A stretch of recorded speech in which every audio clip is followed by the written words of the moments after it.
smazzerà, si è spaccata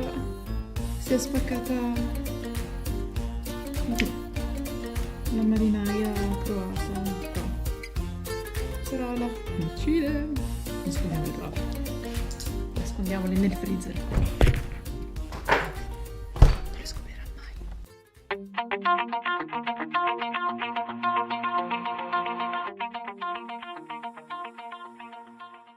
Eccoci qua, miei cari karma peyotiani. Oddio, sembra un nome di un alieno, vabbè, di un paese alieno. Oggi è una splendida giornata per fare dei timelapse. Dal mio grande buco di cielo non si vede un cavolo con questa telecamera in questo momento, comunque ci sono delle nuvole. Eccole là.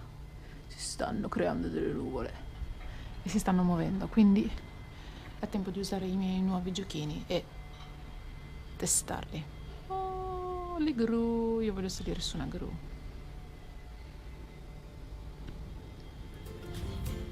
Andiamo.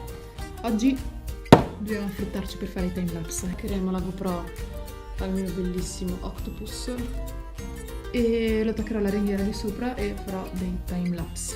Però almeno un timelapse oggi, finalmente, con un po' di cielo schiarito. Va bene, andiamo, procediamo. La mia cattivecchia ha una terrazza.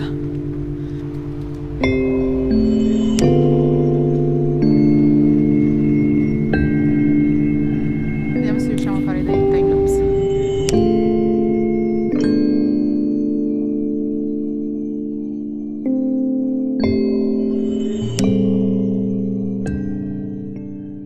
Ok, timelapse compiuto.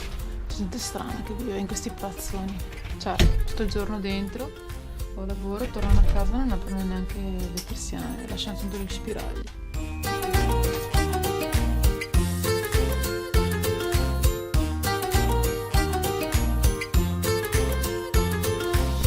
Amici, dove siete?